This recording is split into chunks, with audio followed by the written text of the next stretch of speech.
लक्ष्मी सबसे ज्यादा प्रसन्न कौन से दिन होती है? जम के बोलिए जरा। शुक्रवार। तो शुक्रवार को लक्ष्मी सबसे ज्यादा प्रसन्न क्यों होती है? उसका प्रसन्न होने का कारण क्या था? लक्ष्मी जी के दो भाई थे, दोनों की शादी नहीं हो रही थी, दाता और विधाता, दोनों का विवाह नहीं हो रहा।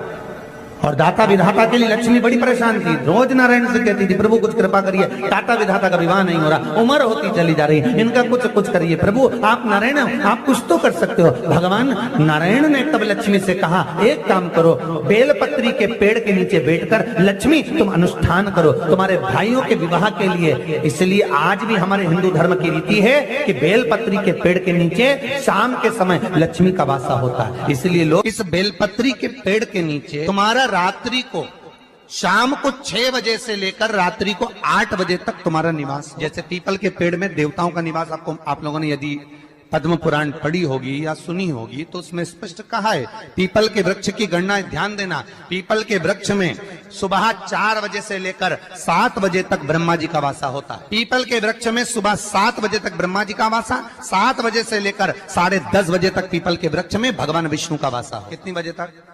10:30। 10:30 से लेकर 11:30 12 बजे तक पीपल के वृक्ष में पितरों का वासा होता है।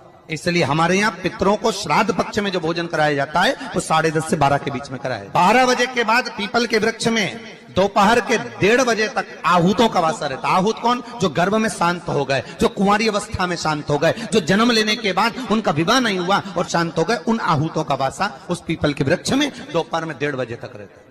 उसके बाद में प्रेतों का वासा चालू होता है। इसलिए दोपहर के समय पीपल के पेड़ की परिक्रमा नहीं। फिर शाम को 4 बजे से 7 बजे तक पीपल के वृक्ष में शंकर जी का वासा होता है, इसलिए शाम के समय पीपल की परिक्रमा नहीं। 7 बजे के बाद में पीपल के वृक्ष में रात्रि को 9 बजे तक कुबेर का वासा होता है। फिर 9 बजे के बाद में प्रेतवास चालू होता है। उसी तरह बेलपत्री का जो वृक्ष है, उस बेलपत्री के वृक्ष के नीचे रात्रि को 8 बजे से लेकर 12 बजे तक बेलपत्री के पेड़ के नीचे कुबेर का निवास होता है। महाराज कुबेर का निवास। प्रयास करा करो किसी बेलपत्री के पेड़ के नीचे हम दीप लगाएं, घी का दीप। यदि संपदा की कमी हो तो, अगर भगवान ने खूब संपदा दी है तो भले मत लगाओ, कोई दिक्कत। महामृत्युंजय मंत्र का यदि आप जाप करते और आपको मालूम पड़ गया कि शरीर में मुझे ये रोग हो गया है, मुझे शुगर हो गया है, मुझे बीपी हो गया है, मेरा ब्लड प्रेशर ऊंचा नीचा रह रहा है, कोई भयंकर रोग, मेरे रिश्तेदार को कोई कैंसर जैसा रोग हो गया, किसी को कोई थायराइड हो गया, किसी को कोई किडनी और लीवर में सूजन हो गई, किसी को कहीं किडनी और लीवर में तकलीफ हो गई, तो शिव महापुराण की कथा कहती है, नवग्रह शिव महापुराण की कथा कहती है कि बेलपत्री के वृक्ष के नीचे महामृत्युंजय मंत्र का जाप जो शुक्रवार की शुक्रवार घी का दिया लगा कर करता है, उसके रोग बाबा देवाधिदेव महादेव समाप्त करते चले जाते हैं। ये संजीवनी मंत्र शुक्रवार के दिन भगवान शंकर को शुक्र को दिया था, इसलिए उसको शुक्रवार के दिन बेलपत्री के वृक्ष के नीचे बैठ घृत का दिया लगाकर शरीर में जो रोग है उसका स्मरण कर कर शंकर जी से विनय कर कर, हे भोलेनाथ आपने शुक्र देवता को संजीवनी मंत्र दिया है, तो क्या आप मेरे को वो मंत्र प्रदान नहीं करोगे? मेरे रोग, मेरी बीमारी, मेरे दुख को आप नहीं हरोगे? शिव से कहो ये शरीर आपने दिया है और भजन करने के लिए दिया है, स्मरण करने के लिए दिया है, कीर्तन करने के लिए दिया है, तो संभालोगे भी आप। और बेलपत्री की ओर मुख कर घी का दिया लगाकर महामृत्युंजय मंत्र का स्मरण कर लेने पर धीरे धीरे धीरे धीरे धीरे धीरे वो रोग समाप्ति की ओर। शंकर भगवान को तुलसी नहीं केवल एक बैकुंठ चतुर्दशी के दिन चढ़ती है, वो भी रात्रि के समय पर 12 से 4। शंकर भगवान को तुलसी नहीं चढ़ती। पद्म पुराण कहती है कि शंकर भगवान के मंदिर के बाहर जो तुलसी का वृंद लगाया जाता है, शिव जी के मंदिर के बाहर जो तुलसी का पौधा लगा रहता है या लगाया जाता है, उस तुलसी के पौधे में जितनी मंजरियां लगती हैं, उस मंजरियों में जितने दाने लगते हैं, उतने दाने गिन लिए जाएं और उतने समय का बैकुंठ का वास उस मनुष्य को प्राप्त हो जाता है मृत्यु के बाद। कितना विचित्र बात है, शंकर को तुलसी नहीं चढ़ती, पर शंकर के दरवाजे के बाहर शिव के द्वार पर जो तुलसी का पौधा लगा है, किसी ने लगाया है, किसी ने रोपित करा है, उस पौधे में जितनी मंजरियां लगी हैं, उस मंजरियों में जितने दाने लगे हैं, उस दाने जितने हैं उसको काउंट करा जाए, उसके बराबर उतने ही 1000 वर्षों तक उस जीवात्मा को वैकुंठ का वास मिलता। क्यों? उसकी कथा भी यहाँ पर वर्णन। भगवान विष्णु सामने शंकर के बैठे थे और भगवान शिव ने जब सत्यनारायण नाम रख दिया था, तब भगवान विष्णु शिव से कहते हैं नारायण, भगवान शंकर से कहते हैं भोलेनाथ, त्रिकालदर्शी, कैलाशी, अविनाशी, हे मेरे सारे विग्रह के साथ में लक्ष्मी मेरे साथ में। बहुत ध्यान देना मां, मैं अगर नारायण रूप में हूं तो लक्ष्मी मेरे साथ में, मैं राम रूप में हूं तो सीता मेरे साथ में, मैं कृष्ण रूप में हूं तो राधा मेरे साथ, मैं रंगनाथ रूप में हूं तो गोदा मेरे साथ में लक्ष्मी सदा विराजमान है। पर आज आपने मेरा जो सत्यनारायण नाम रखा है, मैं अपना संग किसको ले?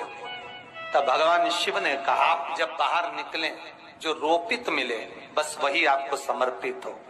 तुलसी का पौधा रोपित था, उस तुलसी के दल को भगवान नारायण ने अपना संग बनाया। और बहुत ध्यान देना, सत्यनारायण की कथा हो, चाहे भागवत की कथा हो, चाहे विष्णु पुराण की कथा हो, इन सभी कथाओं में सबसे ज्यादा प्रसाद की महत्वता नहीं है जितनी तुलसी के दल की महत्वता है। क्योंकि सत्यनारायण के साथ में हरि के साथ तुलसी का स्मरण। आज सुनते हैं तुलसी माता की चालीसा। यह चालीसा सुनने से होती है हर रोगों से मुक्ति, मिलती है सुख समृद्धि का आशीर्वाद।